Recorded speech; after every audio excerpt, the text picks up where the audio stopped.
Off to the races once again. All right. Have you ever noticed how Mexicans are always wearing windbreakers? Welcome to Loveline. By the sound of your laugh, I could tell that you were molested.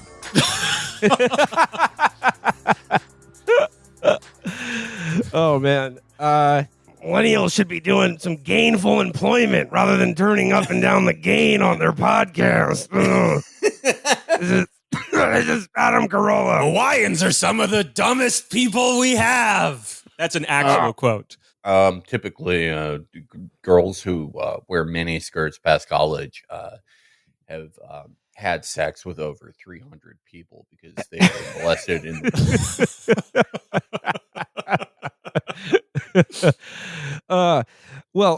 if you haven't figured out yet by the horrible voices we're doing, today's episode, Thursday, June 6th, we are delving once again into the entertainment and comedy output of the Daily Wire. And we are joined by Chapo senior animation correspondent, Ben Clarkson, who you may remember from such episodes as Demolition Man and such beautiful animated trailers as the latest season of Blowback. Ben, welcome back. Oh, it's a pleasure to be here to talk about the literal scum of animation that floats to the top of the swamp that is the Daily Wire production services tax dodge scam. Yeah, doing Mr. Birchum was my idea, and I have to say, this is the worst thing I've ever watched for this show. There's no question. This is, I mean, we'll get into it. There's so much wrong with it, but it just as far as like what was the least pleasant, least artistically daring, has the least merit, and deserves to exist the least, I would say it's this. It barely exists. It barely exists. I can get into that. It's a lot of whiplash for you guys for animation this week. You did Oshi's work to this. You did like the best ever to, I would say, the worst adult animation ever produced. I don't think that's hyperbole. I think this is the worst adult animation ever produced. What if there was an interview with Oshie like this month, and he's like, I actually really like Mr. Birchum. It's really inspired me. Adam Corolla is finding new lenses of subjectivity to bring to the world of art and animation. I gotta say, like, okay, so the last Daily Wire comedy we did was the excruciating Lady Ballers, but what Lady Ballers had was like an actually sort of bizarre and grotesque hatefulness, which this show, despite the hateful people that made it, the thing that really distinguishes Mr. Birchum from other, sort of abortive conservative attempts at creating entertainment or humor is how utterly, utterly joyless and phoned in this is. It is. I swear to God, I felt like I was watching this on my laptop. And I was looking at my media player. These episodes are 24 minutes long. And I swear to God, I was like 15 minutes into an episode and I was looking at the time elapsed and it felt like it was going backwards. It was if you want to feel like you have the powers of bullet time, like Max Payne, watch Mr. Birchum. Time will slow to a degree you did not know was possible.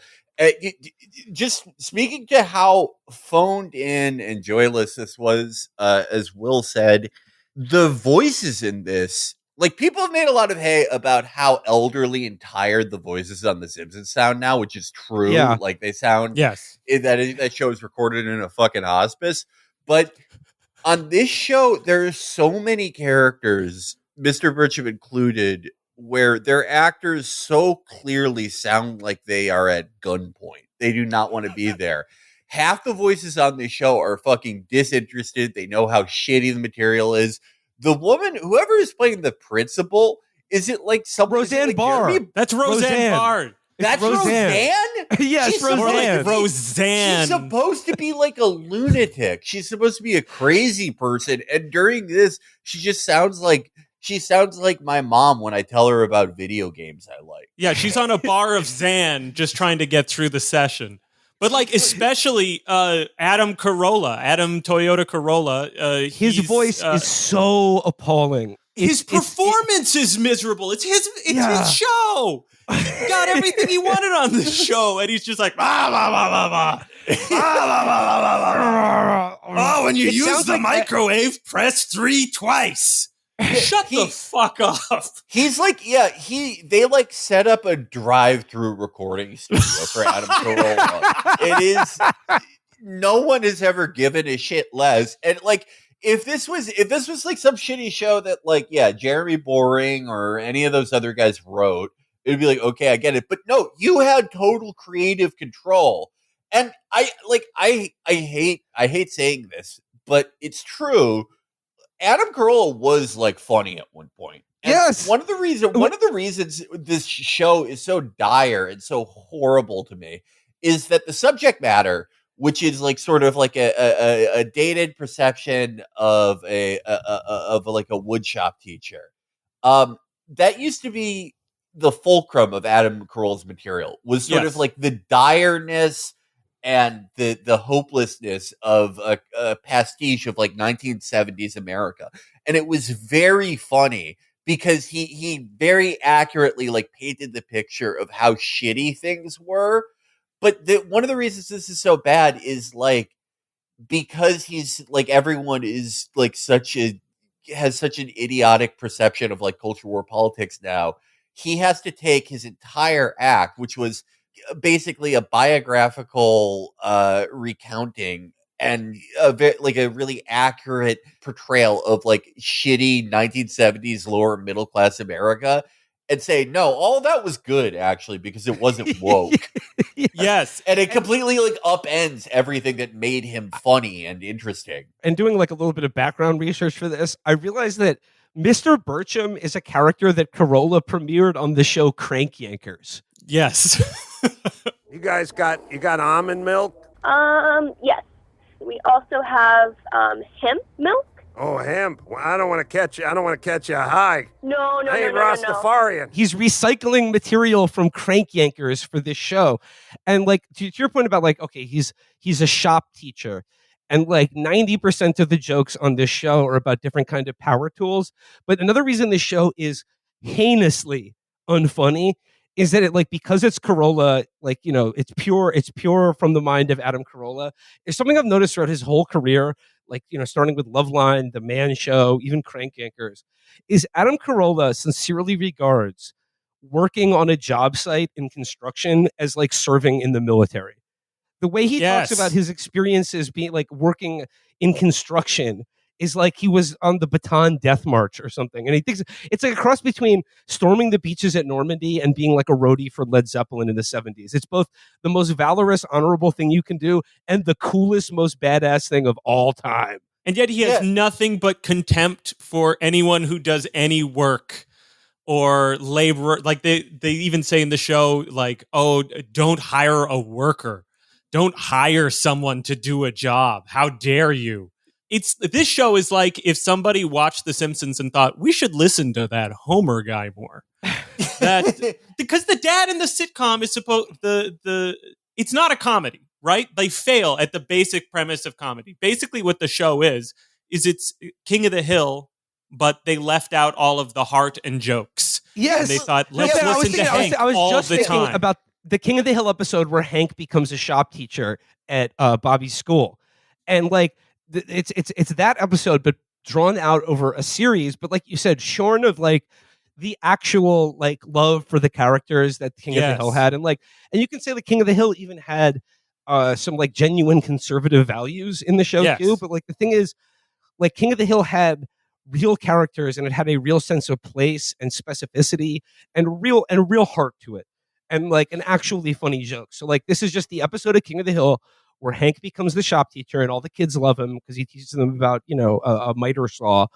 Except it's every episode is that, and like it's grotesque. Yeah, but it's there's awful. hearts I mean, it hates every. Well, like the key thing that you miss with this show comparing it to any other show is that it actually has the exact same tonal problems that the equivalent, like, liberal version of the show that, like, a Tuca and Birdie would have, right? Mm-hmm. They have the exact same problem preventing them from being funny, which is they are so terrified of actual friction with the main characters. The main characters can have no actual friction or texture. They're so terrified that for a second the characters will be genuinely unlikable or unviable in any way, that there cannot be any moment of friction or texture. There cannot be any real conflict. No And characters can be wrong. Because there's no real conflict, the characters don't actually have any fucking characterization. They can't actually be unreasonable or pompous or any of the things that work for an actual character in a comedy. Like, most of the jokes on King of Hill came from like a very specific knowledge of like Texas culture, and most of the jokes were at the expense of like a certain Texas type of personality, but it was done lovingly, and like, and the details of it were so on point that like you don't need to be from Texas to understand why it's funny. Whereas this is just, the jokes on the show are just all at the expense of the Daily Wire and Adam Carolla's enemies. And like the sort of the DEI coordinator character, like Mr. Whatever the word the Pope used, last week to describe gay people, that's the name of this character. Mr. Fragoloccio, like, but no, like, Felix, to your point about how this show, like, it can never allow its character, it can never allow any joke to be had at the expense of its like of Mr. Birchum and the Mr. Birchums of the world. I thought it'd be interesting. I wanted to read from a review of this show in the Washington Examiner by a guy named Stephen Kent, and the headline is "Mr. Birchum delivers anti-woke comedy." But like, kind of similar to the reviews that we shared for the Jerry Seinfeld Unfrosted movie, I think the way in which this show is praised is very telling. And I just want to dive into this. And there's one specific line that I'll get to, but it says here, "Mr. Birchum is here to make you useful, or else." That's the vibe for a new animated series by Adam Corolla about a besieged high school shop class teacher, debuting Sunday on Daily Wire Plus. The show is written with the transgressive animated stylings of Futurama, Brickleberry, American Dad, and The Simpsons, and it stars a hodgepodge of political talking heads and dissident comedians. First of all, the show is written in the transgressive animated stylings of The Simpsons and Futurama, okay? But I also I love the phrase dissident comedians, which is just a way of saying comedians that you don't know and aren't funny. Comedians with a YouTube channel rather than a tour. It goes on here. Adam Carolla masterfully voices the gruff Mr. Birchum, with former Fox News anchor Megyn Kelly stepping in as his overzealous realtor wife. The Daily Wire's Brett Cooper voices the teenage Jeannie Birchum, and Roseanne Barr plays Principal Bortles in all her weird day-drunk glory. Who's the principals or Roseanne Barr? I don't know. It's the method, Felix. The method. But Felix, I want to get to your point here. It says here, the premise is simple. Mr. Birchum is a craftsman who should have been teaching public school kids in the 1980s. He's one part Major Payne and another part Bob Belcher of Bob's Burgers. He's over the top in his masculine virtues, but not a bad guy. Okay, here's the money shot. Birchum is no Bart Simpson or Peter Griffin, in that he's not loathsome and lazy. Yeah, no, God forbid he's a character from a show that people actually like and laugh while watching. It's not just that like they can't make fun of the characters, it's that like they can't like meaningfully make fun of anything in a way that where there's actual texture and meaning. Yes. Like there are a lot of shows that are afraid to make their main characters unlikable. That really isn't a death sentence for anything, much less adult animation. You can still have a funny show, but there's no actual conflict like anywhere. They don't commit to anything. Like the fucking episode where it's like them versus the army guys, and you know from the moment that those guys walk on the screen that like Mr. Birchum is going to have some boring ass thing where it's like, actually, I have a lot of respect for you at the end of the day, even though it's this completely like there was no actual conflict to begin with. They were so close to that, they got terrified and ran in the other direction. The show is filled with things like that where, oh my God, we almost had a moment with human emotions besides like soy facing, smirking references towards like Ninja. Yes.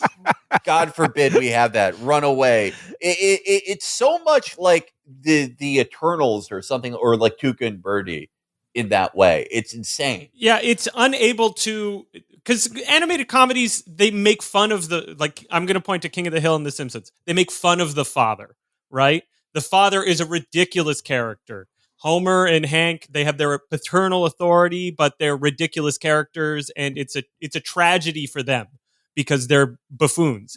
This one takes your dad and presents him straight, and you have to listen to him because there's still 15 minutes left on the media player timeline. Like, there's this bit where he's like, when you're pressing the buttons on the microwave, press 3-3. It goes faster than pressing 3 and 0, and you'll save so much of your life saying it. And it's played like straight, as though he's giving advice.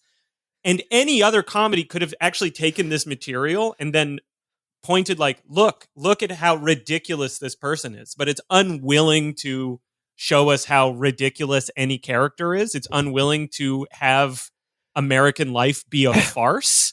The farce is always like, someone is fucking it up. Where I kept waiting for the scheming merchant to come out of one of the classrooms and them to be like, there he is, get him. To that end, one of the most infuriating things about this show is, like, I thought at least, like, they would do the easiest thing, right? Which is Mr. Birchum is a relic of the past. So all these kids who are, like, on their apps and being triggered with their genders, they're going to fucking hate him.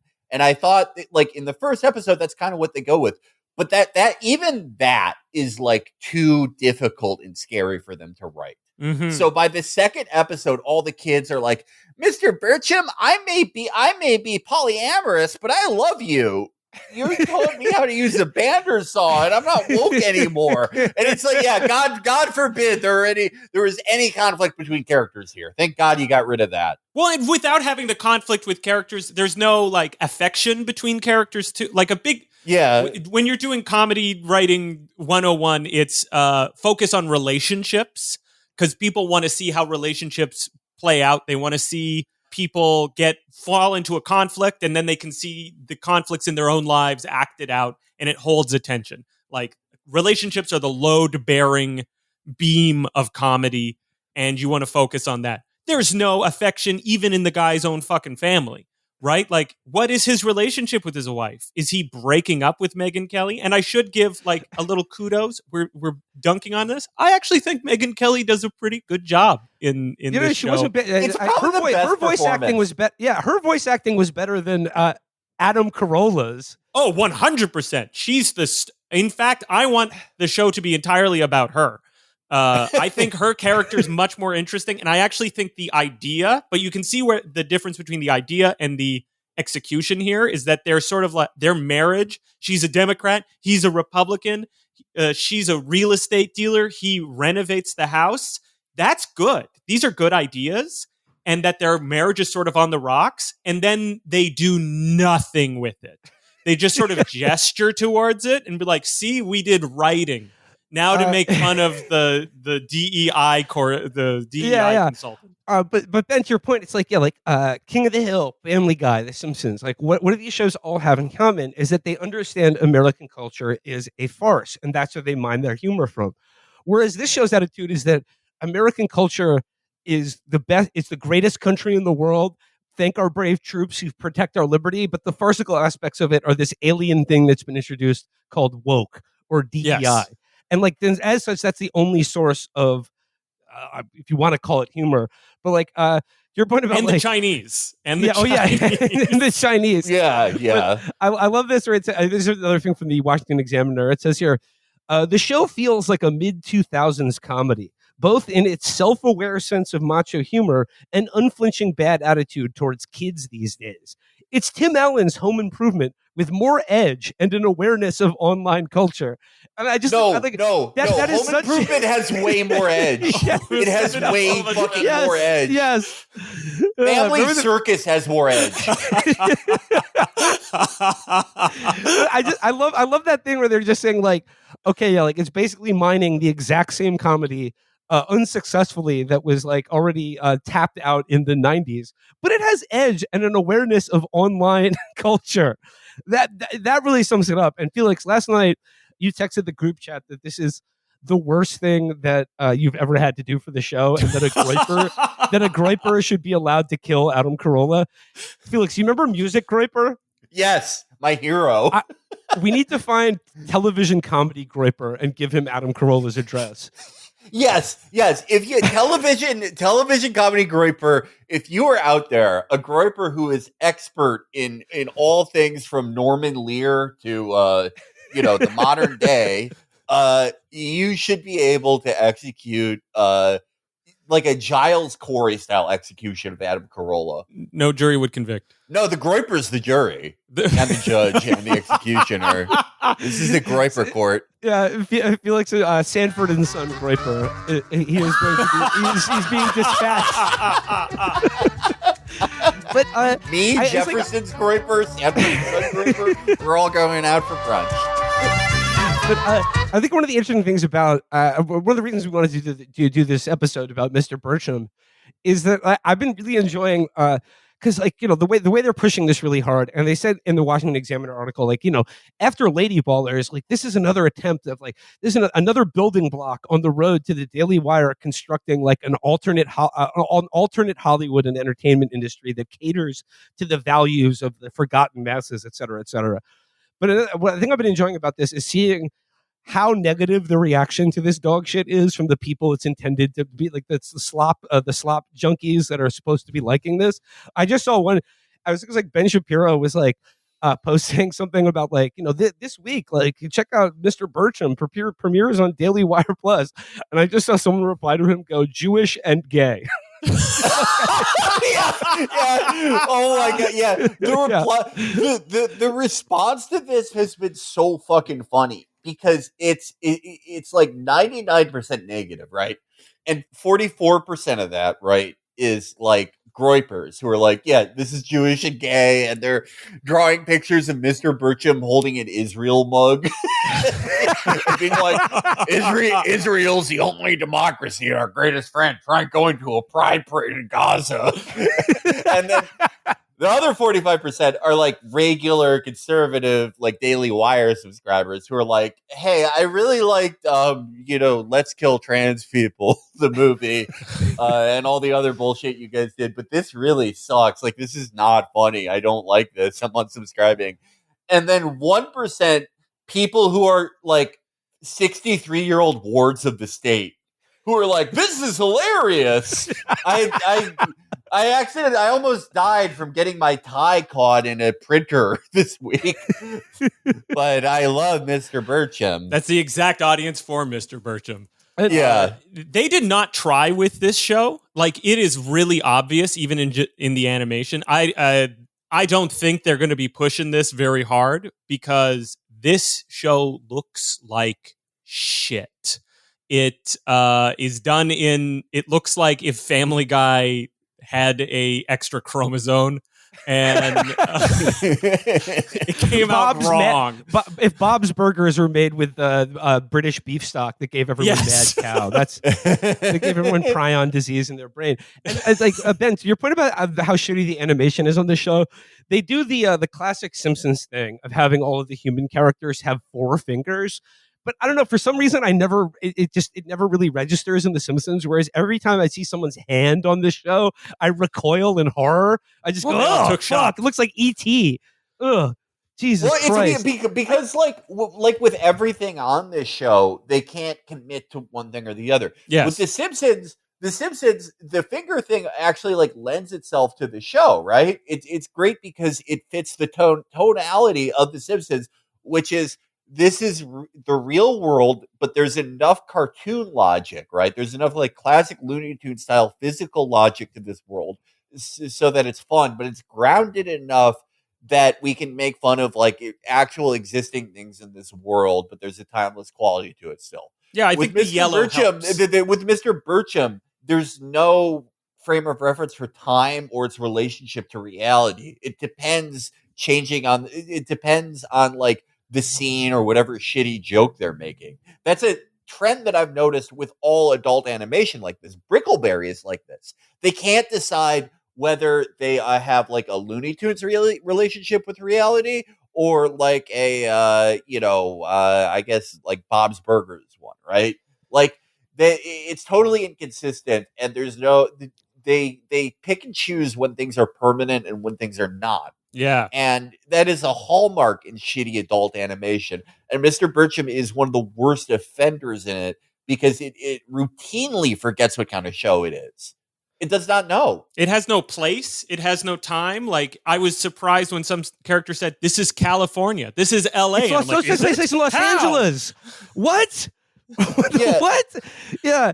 And another thing, another similarity that this show shares with a lot of like other bad animation for adults is that it relies heavily on like the Family Guy joke formulation of like someone saying something like, "Hey, remember when blah blah blah, like this insane thing happened?" And then it'll cut away to literally like just render the joke and make it legible, which is kind of like, South Park made fun of Family Guy for doing that. It's kind of lazy writing. But the thing that this show does that's truly unique is that there is no turn or surprise in the joke at all. A character will say something like, "Remember when we went camping and the bears drank all our beer," or something? And then it'll cut to them camping and a bear just ransacking their beer. Like, that's just it. Like, it didn't need to be depicted. Yeah. It didn't need to be depicted. In defense of the Family Guy joke format, right? The original reason they did that on Family Guy, and the reason they continue to do that, and the reason why, they'll get dinged for it, but audiences by and large respond to it positively, is because for the most part, especially towards like the first two runs of that show, those jokes were jokes that like dealt with such like niche topics. They made fun of such specific things that you wouldn't see anywhere else, that there was no natural way to get there, right? Yeah, like that it'd was be the like only a way joke they could do referencing that. Thomas Pynchon or something. Like Exactly. They're not referencing shit on this show. Yeah. Right. Like it was making fun of like it would be something about like Thomas Pynchon or like a hyper specific social interaction that no one has ever really like made fun of in this format before. And they know that it's like there's no natural way to get there, and part of the joke is that it's in that format. But they do the same like dislocating method for telling jokes, but with like the jokes that you've seen on Free Republic since 1999. Well, and it comes out of gag cartooning too. Like that, there is a tradition that leads to that type of format, and I have a lot of respect for. I can't believe I'm saying this. I have a lot of respect for Family Guy. I like deflate while saying that, but the gag cartoon, the visual gag, like one Family Guy cartoon stays with me of like that time Peter worked at SeaWorld and has the guy swinging fish over the pool, and then Peter jumps out like Shamu. Great. Yeah, that's funny. That's a surprise. That's gag. A turn. Yeah. I love the sight gag. I love just random cartoons. As you said, Will, Mr. Birchum cannot do it. No one has an imagination who wrote that show. They have that disease in the brain where they can't picture an apple if you say the word apple. I literally think if you went into the writer's room and you were able to kill one of the writers in front of them, but there was no like sound, you did it with like a silenced pistol, they wouldn't notice. They would just keep writing. It would be like if you kill a deer with a silenced bullet. Or not writing. I don't think many of these scripts went past the first draft, to be honest. This screams a first draft. And then there are the like actual written jokes on this show. And I'll give you an example. Are there? The one that sticks out in my head in terms of the one that I remembered was when it was the episode where Mr. Birchum tries to get his table saw fixed at the good old-fashioned American hardware store, but it's been bought out by a Chinese conglomerate. And he's there with his stepdaughter, and he says a line where he goes, "Yeah, right. The only brick and mortar stores in the future are going to be stores that sell brick and mortar." Oh God! I can't describe, like Ben was talking about. I can't describe to you how deflating the punchlines on like when the jokes land on this show. I feel like, they say like smoking cigarettes, every cigarette you smoke takes 15 minutes off your life. I just smoked a pack of them watching this show. I watched 4 episodes of this show, and I swear to God, I watched the first episode. I'm up here at my mom's house. I had to leave the house, get in my car, and go drive to like look at some cows in a field. I just had to like that's how much this like just 20 minutes of this show took out of me. And I knew I had 3 more to get through. Yeah. You responded like Michael Clayton after the day he had. I kept expecting to turn around and my car explode. You had the same reaction that Michael Clayton had after they killed his best friend and he uncovered a whole conspiracy. Another really disastrous part of this show that does not work at all is that the show doesn't. Okay, what's another great thing that people like about Family Guy, King of the Hill, Simpsons? The broad cast of characters and how even minor characters, when they show up, you remember them and their story and how they fit into everything. This show introduces main characters in like the first episode, but does nothing with them. And like it's just like like the cast that surrounds Mr. Birchum, they have no idea what to do with these characters or how they fit in. Like his black friend Gage is just like the only characteristic I remember about him is that he's a horrible alcoholic and throws up all the time. Like once again, Ben, it comes back to your thing about relationships. It's just unclear. Like the minor and supporting characters just do not fit into the narrative, the jokes, anything. They are just there, and they're just pawns on a chessboard. They're just totally disposable. I think that has to do a little bit with production budget, actually.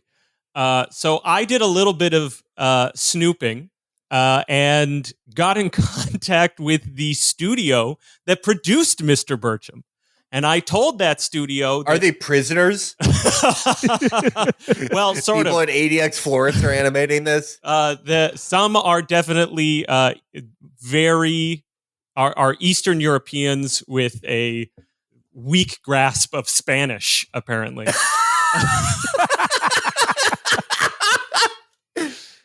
So I reached out to the studio. I went to the IMDb. I found a name that ended in Martinez. I knew that this person was involved probably in doing some work because everyone else is a producer. This person, line producer. She's probably doing real work. So I find her studio and I reached out to it and I told her myself and my associates love Mr. Birchum.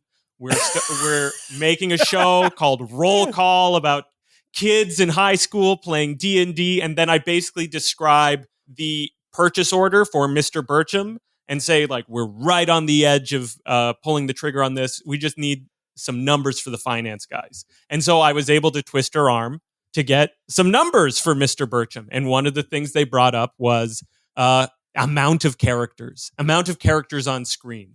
This whole show cost less than $2 million to produce, which I find, wow, all episodes, all 6 episodes total, $2 million to produce, which is absurd. And she even brought up like, oh yeah, we reuse the opening titles over and over again to cut costs. Like, this is a cheap show. I don't know if you guys noticed, there are scenes that are clearly unfinished, where in between animation has not been done.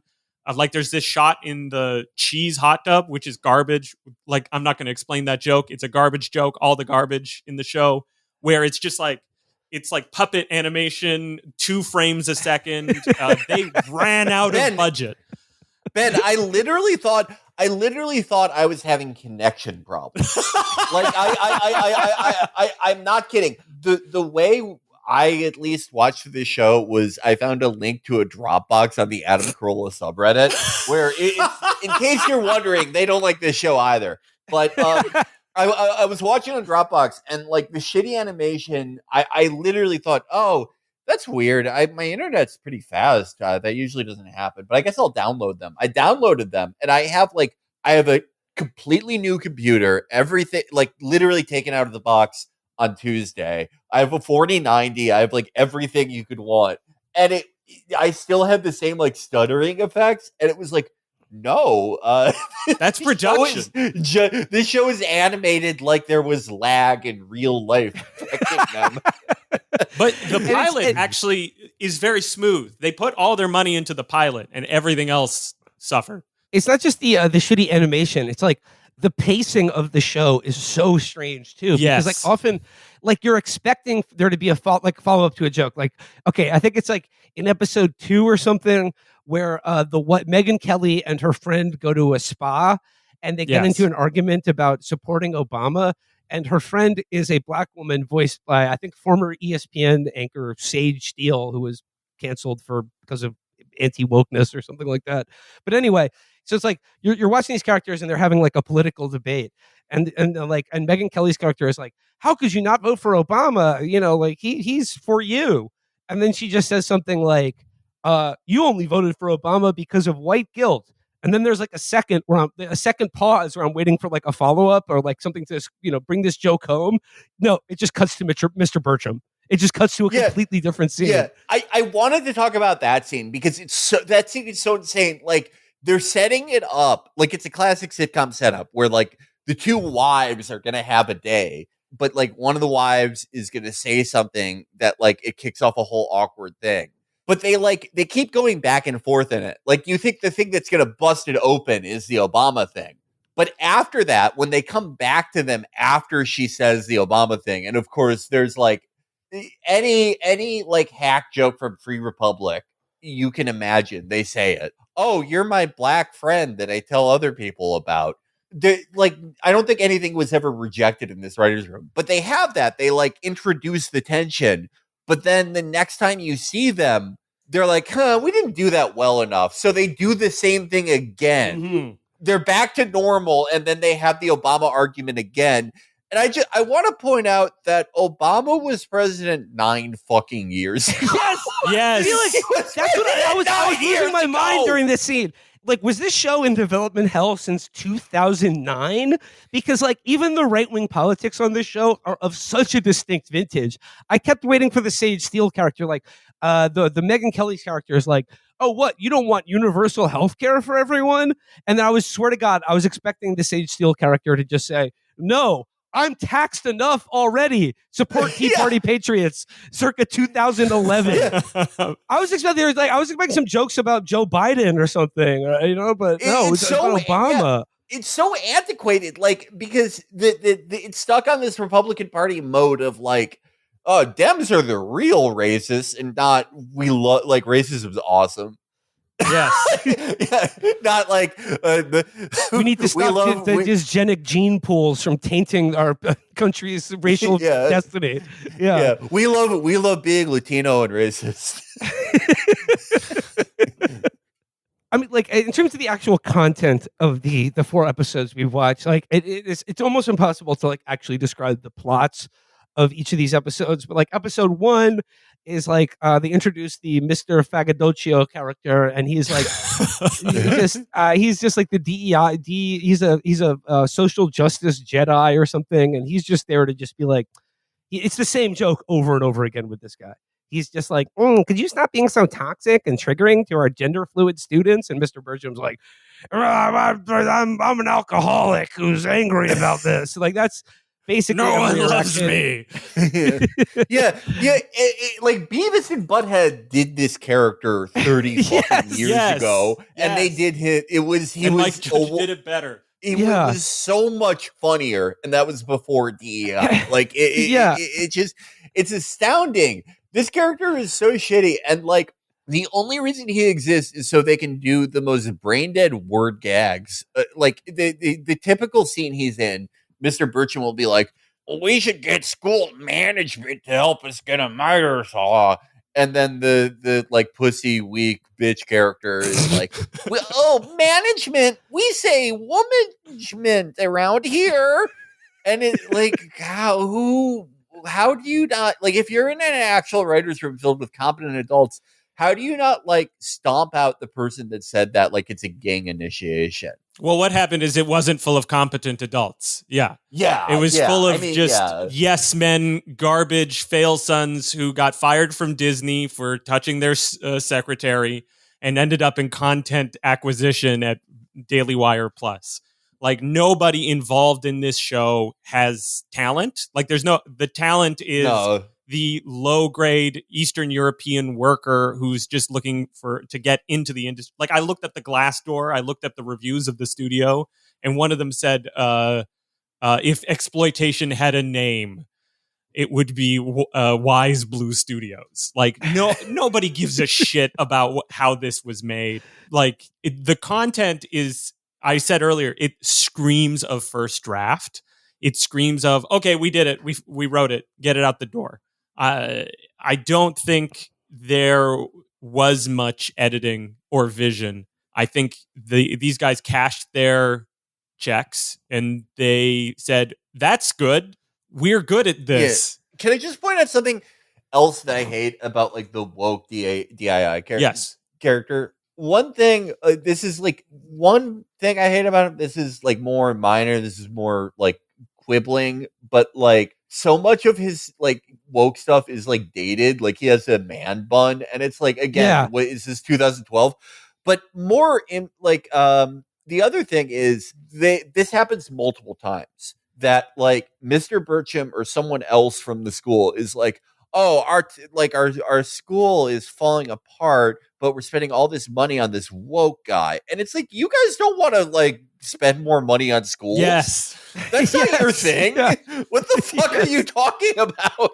Yeah, politically, like, this Felix, show is like completely incoherent. Like, in one episode, she's like, oh, universal healthcare. And then the next episode, he stops being a contractor. He has to give up on his dreams because he doesn't have health insurance. And I'm like, bitch, please make up your mind. Another good example is in I think in episode 3, where it's about woke Chinese power tools ruining America. The fuck. And it's just like, oh, like, you know, some hedge fund, the hedge fund bought out this, you know, functioning American business and replaced it with all this woke Chinese crap. And it's just like, what is the Daily Wire's position on global capitalism? That like it's fine, it's fine as long as Lowe's as long as the hardware, the overpriced hardware store stays in business. Yeah, their hardware store is a reference to Sears, which folded because they adopted neoliberal policies internally and had different departments compete against each other for market resources. So, like, what is their point? Like, the politics of this show are incoherent.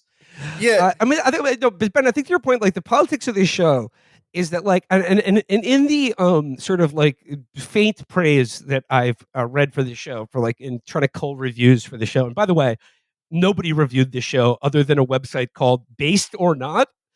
And then the Washington Examiner. Well, there's almost no wokeness in the show, and it is indeed based. But a common refrain among like the critics who, like, you know, sort of like, because they have a gun to their head, they have to like this shit, is that they keep saying, you know, Mr. Birchum really reminds you. Mr. Birchum is so funny because he reminds you of your dad. And he's lovable the way your dad is. And it was just like this repetition of like, he's a dad that just reminds us that dads are good. And I couldn't help but think back to like Corolla's own early life and development, where like his family split up when he was pretty young. And I think he was raised by a mostly single mother. I think the politics of the show is just that like the dad is the source of authority and he must be respected. Yeah. Yeah. Again, like, that's so depressing because so much of Corolla's comedy, when it was good, and it really was good like 20 fucking years ago, it was specifically like lampooning this type of male figure. Like, he would have these excited bits about like high school football coaches and shop teachers or boxing coaches, this sort of like contrived masculinity, the austerity of that kind of childhood. It was so funny, and he was able to paint such a vivid picture of it with such an economy of speech. And now he's taken that same archetype and been like, actually, this guy's cool and everyone respects him. And actually, most importantly, he may have a gruff exterior, but he really loves you at the end of the day. And it's like, what? Like, all those fine with that. Just show him love someone. Because he doesn't. They don't go into any of the warmth or humanity necessary for it to be like a comedy. Everyone, the difference between tragedy and comedy is tragedy, there's a funeral. Comedy, there's a wedding. There's no fucking wedding here. This is just everyone is miserable. Well, yeah. I would say that like they think they're showing Mr. Birchum loving other characters, right? They think they're showing these heartwarming moments, but it's entirely through pantomime. Yeah, because he doesn't get mad. Right. In certain situations. Right. They have no like frame of reference for it. They're falling back on that because they're afraid of making a character who like, would get mad at something that the viewer might find ridiculous. They're afraid of any actual friction. It is the same through line with all types of shows that are supposed to serve like one voting block or another. They all have the same problem. They are so concerned with like making the right sets of cultural illusions and points that they cannot give any actual humanity to the characters. And I think a great example of that is the Daily Wire's predisposition to create a young female character who fully identifies with paternal authority. Like every single one of these shows has like the good girl who does what she's supposed to. So Mr. Birchum has a daughter who's like, I love carpentry and you're the best dad ever. And I'll do whatever Ben Shapiro pays me to do. I think it's very telling that the one character that he does seem to have any affection for is his stepdaughter, Jeannie, who's like, a carpentry whiz. And she's like, Dad, take me to look at the circular saws. But like, I think there's a very telling moment, and I forget which episode, but it gives you a flashback to Mr. Birchum's childhood, where he's being raised by a hippie single mother. Yes. You can be anything I want you to be. A social worker, a folk singer. And then there's like young, doughy Mr. Birchum. And they're like, he looks out the window and there are guys building a house next door. It's a job site. And they're like drinking beer and working with power tools. And he's just like, one day I can develop a painkiller addiction thanks to my horrible job. But it's just this idea of like being crushed by female authority. And like the attitude seems to be like all of those absentee, alcoholic, emotionally frozen fathers of the 70s, they actually weren't horrible. They were good because they prevented you from being gay. And now that there are dads that are like present in their kids' lives and like emotionally mature, that's why we have gender nowadays. And earlier in that episode, he's high on ethanol fumes and he has a sexy dream about Mr. Fagalucci. So like, what is Adam? What is he processing? That $2 million could have been better spent at a therapist's office. But that wouldn't drive Western European wages down to Eastern European prices. So who knows? The therapy pen. The only doctor I see is Dr. Jim Beam. I'm an alcoholic. I want to talk about, in that episode where we're talking about where it's a parody. I mean, parody. That's really stretching it. It's basically just a reference to the film 127 Hours with James Franco, where he gets his hand caught in a lathe, and he's trapped in the wood shop when he's supposed to be on a camping trip, and he's like away for the week, and his family doesn't notice. But like they break something in the house, and then like the wife and son, who's like a disgusting gamer, he's a disgusting Twitch streamer, they have to fix something in the house and they fuck it up. So they have to call the daughter back from her summer camp. And this is another great reference. Earlier in the episode, they mentioned that the daughter is going to theater camp where they're doing as the play, a child-friendly version of Pulp Fiction. Now, that could there's potential for comedy there. They screw up the reaction. They should have said, "How is that even possible?" And then they don't even write the joke right. Continue, please. Then they call the stepdaughter back to like fix a leak in the basement, and she shows up as Harvey Keitel's character, the wolf, and she's like, "I'm thinking this is sort of a domesticated style house, so I'm going to need towels. As many towels. It doesn't need to look dry, but just not so any John Q. Law sticking his nose in the." So I thought the blown comedic potential is if they had recreated the scene in Pulp Fiction that happened just before Harvey Keitel shows up. And you know the one I'm talking about because it features Quentin Tarantino. What flavor is this? Knock it off, Julie. What? I don't need you to tell me how fucking good my coffee is, okay? I'm the one who buys it. I know how good it is. When Bonnie goes shopping, she buys shit. I buy the gourmet expensive stuff because when I drink it, I want to taste it. And if they had just had the daughter played the Quentin Tarantino character, shall we say, expressing his exasperation that his house is not meant to store certain items and bodies. I think that would have been a much better Pulp Fiction parody. That would have required that would have required them taking risks or, actually daring to make a kind of edgy joke. God forbid they do that. It's just like the thing they do with the pawn shop joke. Instead of actually having like a scene with actual comedic potential, relating to the pawn shop scene in Pulp Fiction, they just say it. They just say, "Don't go to a pawn shop." Ha ha! I remember from the fucking movie. Yes. Good thing you didn't actually make a joke there. I would have actually had to see something. I would have actually had to see you set something up and execute it. But no, you just fucking said it like you do everything on the show. Jules, when you pulled up to my house, did you see a sign on my front yard that said "All Lives Matter"? No, because all lives matter ain't my fucking job.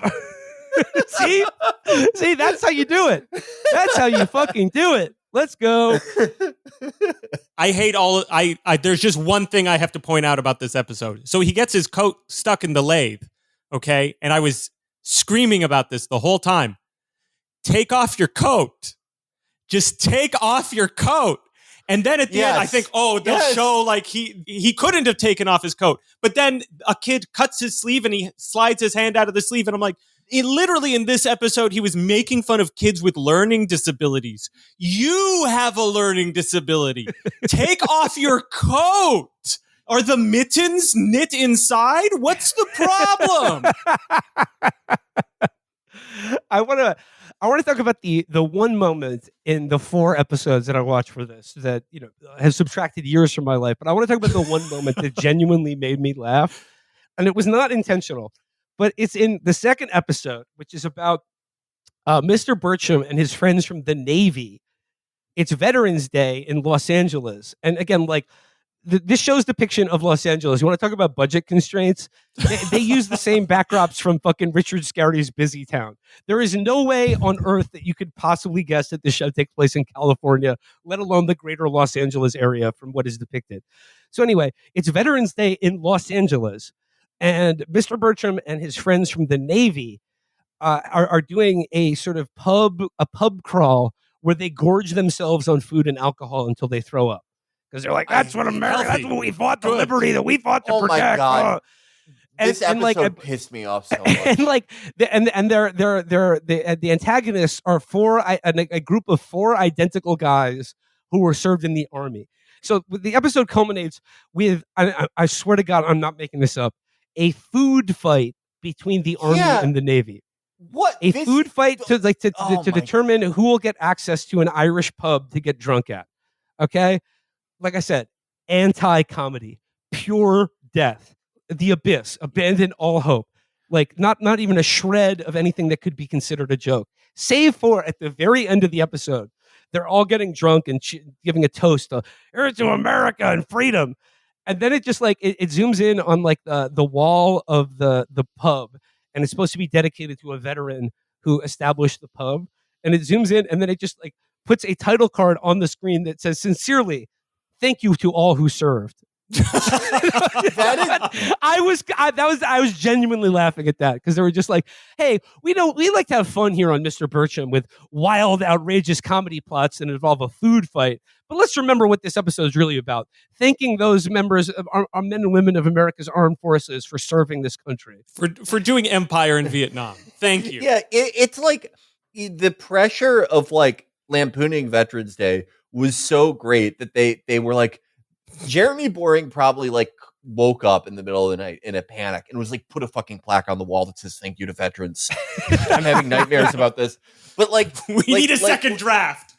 Yeah, even that wasn't enough. So like the whole point of the episode, which is that the army guys and the Navy guys hate each other. After the food fight, which is just like, this is for babies. Am I watching fucking Rugrats? After that, that was too much tension. God forbid.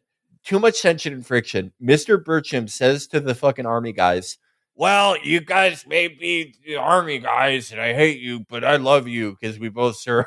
Let's go to the Irish bar together. So there was no point in any of it. No. It was already a shitty premise because that's not how fucking bars work.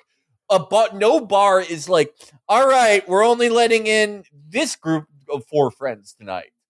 Everyone else, get the fuck out. Well, and how it should have worked is at the end of the episode, Mr. Birchum wins by getting the high ground, and he remembers that his gamer son had said, "I'm good at strategy."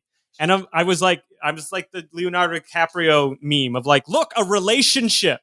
Look, you should have had him realize. You should have had him talk to his son. It should have been about relating to his son and like passing on values and finding respect for what his son knew, and then passing on what he knows to his son. That creates a heart to it to hang jokes off of. No, Mr. Birchum never tells his son that he used his information. This is like major. This is why it's first draft script shit. And I'm just like vibrating of like, try writing a joke, please. Well, you say that, Ben, but my memory now, my memory banks are being pillaged by having to think about this show. But I do remember there's one joke at the end of the Veterans Day episode where Roseanne Barr, through like a fog of like Dilaudid and benzos, the weak pussy bitch teacher shows up, and he's like, "Oh, principal, what are you doing here?" And she's like, Roseanne goes, get away from our table. This is for real warriors, not social justice warriors. I died a little when I heard that. But her character was in the Coast Guard. That's not a warrior. And then they have the audacity in that episode to have Vietnamese masseuses articulate, America's the greatest country in the world. We came here. That part was like, that is in the boomer conservative Quran, where like they don't do any research. They assume the audience doesn't know anything about Vietnam either. So like they talk about Vietnam like it is Yeomi's Park descriptions of North Korea. Like they're talking about Vietnam, and they're like, in Vietnam, they force us at gunpoint who to vote for. And if you have an opinion, they kill you. Yes. If you have an opinion, they kill you. Yeah. No one has an opinion in Vietnam. And they're like, you rich American ladies, you don't understand. Like, you're just so lucky to have a choice in a democracy. And by the way, you only lost that war because the media stabbed your soldiers in the back. Bring our boys home. POWMIA. Fly the flag. It was just, like, it was so, like, all these things that, like, I don't even think, like, defectors have said about Vietnam. They're like, if you read a book, they cut your eyes out. Yeah, I'm sure that's happening. Let's invade again. And then, like, I like the third episode. That's the one about the Chinese power tools. Yeah, and I really totally incoherent. I really appreciated the sequence in this episode where, like, he has to go to a millennial tool store called U-Tool, and it's just an Apple store, and they're like, would you like a hammer that makes EDM beats? And he's just like, I've only bought one hammer in my life, and I still have it, and it's made in America. And that's the joke. But then at the end of the episode, satirizing? What are they satirizing here? Well, let damn millennials and their Apple stores, and like, but now they're going to make power tools like gay computers. Don't they like computers? Don't they like multinational corporations who are the backbone of the American economy? At the end of that episode, he confronts the Chinese CEO of the hardware store company, and then like, he's like, oh, like, you're our target demographic. Like, you know, here's a table saw for free. And like, but it has like surveillance in it. And then like the end of the episode is like the Chinese CEO and a Chinese general who's his father being like, very good. We will spy on the American middle class thanks to our power tools. And like, once again, it's just like, what? I know China is the enemy, but like, what is going on here? What are they thinking? What's the other option? No tools? Get over it, guys. That's just about. I mean, I watched these episodes today, and thankfully, I remember almost nothing about it. I mean, like, did you have any other choice gags or bits or baffling moments from this show, or is it just like was it so draining that like it's all essentially blank now?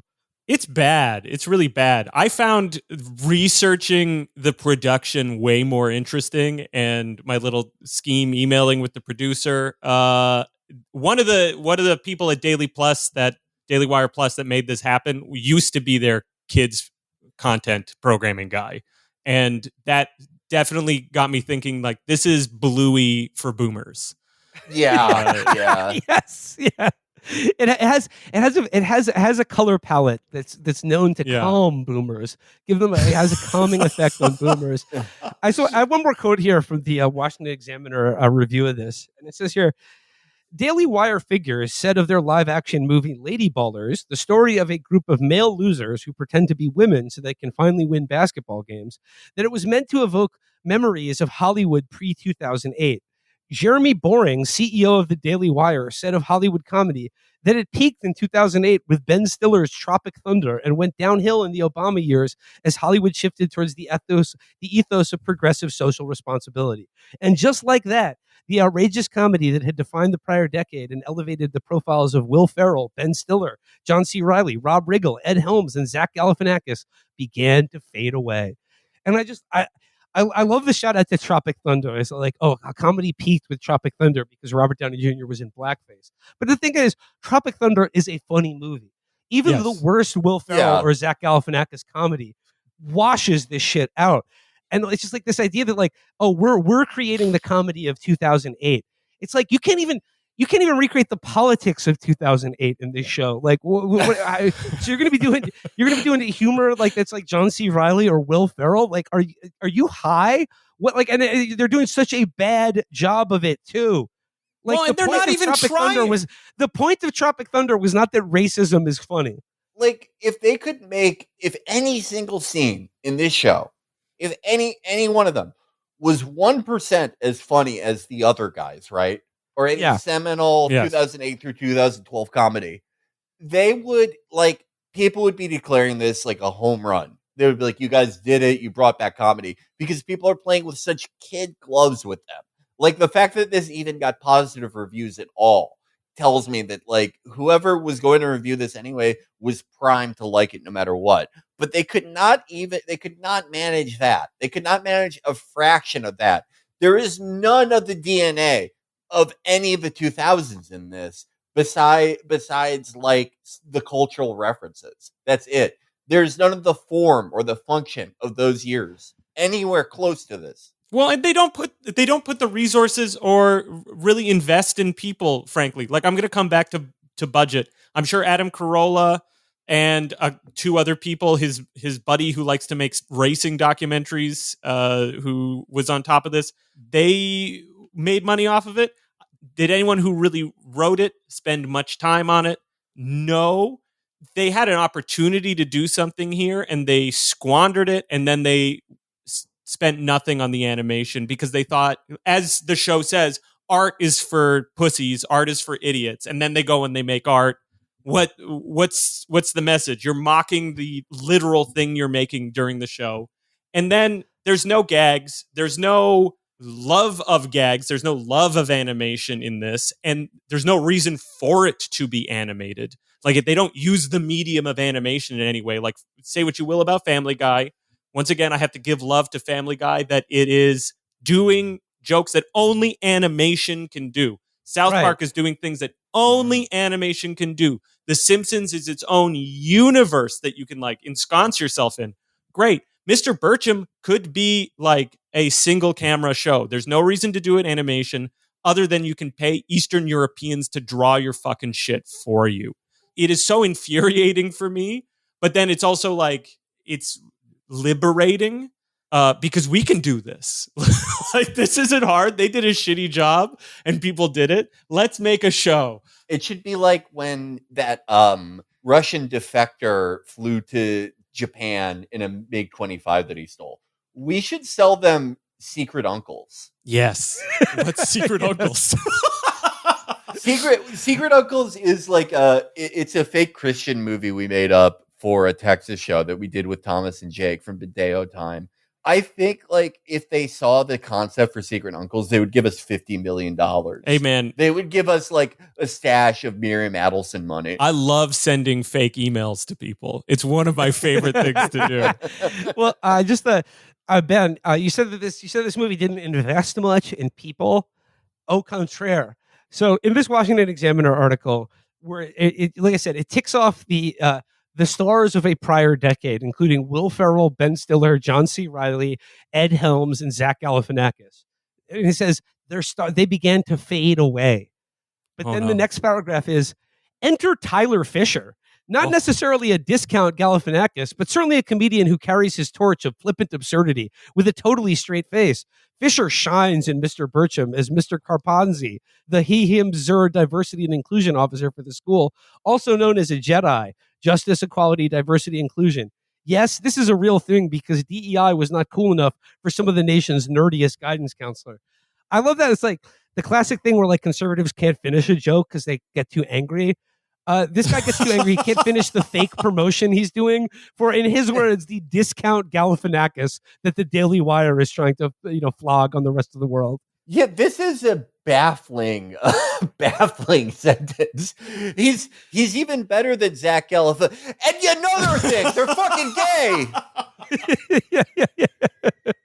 Yeah, they were really touting out the voice cast for this, and they had like, we have Patrick Warburton, everybody. He has 2 lines, and he plays like a Steakums salesman in it. Like, it's not a character, and everyone was like, oh no, Patrick Warburton, he's a conservative. I don't know what Danny Trejo is in it, but no, this is a disaster. This is a giant train wreck, and I don't think either they have such little respect for their audience that they thought that this was good, or they're just writing this slop off. The thing that baffled me about this the most possibly was that, and it's what makes me think that it's more that they had contempt, is the way that they marketed this. They marketed this as like, oh, watch out, edgy comedy is back. And I don't know how anyone could see this show, much less make this show, know so much about the show from making it, that they would choose to market it that way. Yeah.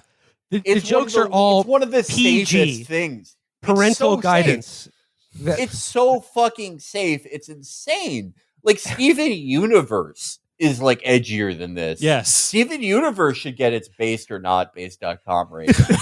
I was reading it, and one of the other reviews of this that I read described it says, and featuring a star-studded voice acting cast that features Brett Cooper, Tyler Fisher, Alonzo Budden, and James Arnold Taylor. James Arnold Taylor? Alonzo Budden? Yeah. I love like what constitutes a star in the conservative media world. It's like a minor league baseball player who got drummed out of the league for threatening to kill Obama. That's like their equivalent of like a superstar. I do like I want to come back and say I think Megyn Kelly actually did a really good job on this, and I feel so bad for her because so much of the show is ridiculizing her character, and also Adam Carolla being sort of creepy sex guy towards her in one episode. And I feel like some of this show might have just been made so that Adam Carolla can try to hit on Megyn Kelly. Yeah, we're married in the cartoon. I think it's time to consummate our relationship. Stop doing the voice. and Felix, we began the episode. How come there's no Dr. Drew? Can we get a Dr. Drew cameo on this? Oh, Dr. Drew should like do a dare class for all the students where he kills them all with fentanyl. Yes, that's funny. That's funny. That's good. He counsels Jeannie, and he's like, girls that show an interest in their father's behavior are likely the victims of incest. That was, for people who don't know what specifically we're making fun of, on the show Loveline, anytime a woman like had kind of a high voice or like giggled or really did anything, Dr. Drew would be like, "You were molested severely." It was an insane show. It speaks to how funny Adam Carolla was, that like people like I remember it fondly, despite how like horrific Dr. Drew was. I remember Dr. Drew's other thing on Loveline is that anytime a question would venture into the area of anal sex, Dr. Drew would make it a point to tell in vivid detail that if you have anal sex even once, you will spend your you will lose all control of your bowels. You will just like shit will just fall out of your ass because it has been ran through too many times or even once. He was like, anal sex, not even once. It's the most dangerous and horrific violence you can do to your body, and it will cause you to shit your pants nonstop. If you ever want to wonder what doctors were like before, like Louis Pasteur, it's Dr. Drew. And I know we same survival rate too. And I know we've talked about this on the show before, but please, if you were too young to remember Dr. Drew or remember his show on VH1, Celebrity Rehab, look up Celebrity Rehab and look at the mortality rate of the people Dr. Drew has treated for addiction. It is horrifying. Dr. Drew is like the John Wick of like celebrities from the early 90s. If you were hot in like 1993, Dr. Drew is taking you out one way or the other. He has more fucking bodies than King Von. All right, gang. Let's leave it there for today. I cannot possibly think about Mr. That's enough, Mr. Birchum, for the rest of my life. Yeah, dude, not even once. It's like my attitude toward Mr. Birchum is the same as Dr. Drew's towards anal sex. No, no matter what, not you're even a little. Not exact even a little. Yeah, exact same effects. Yeah. All right, we'll wrap it up there. But until next time, let me plug. Go out. Let me plug my book, Justice Warriors. Yeah. Yes, I have a beautiful book called Justice Warriors. Please go check it out. Maybe there'll be a Simon & Schuster link in the show notes because it'll pay for my eventual retirement. One day, hopefully, maybe, I don't know. And then I have another book coming out called Justice Warriors Volume 2, Vote Harder, which you can pre-order now. It's really funny. It looks like an Atomo book. It looks like Akira, but with politics jokes in it. Please go check it out. It's good. Ben is an incredibly talented artist. If you've been to some of our live shows in the past few years, you've seen his work. We highly recommend like anything that he's involved with, really. But we will have links in the description for this. Ben, thank you so much. Oh my God, thanks, guys. Kisses. Mwah. All right, everybody. Till next time. See you around. Bye-bye.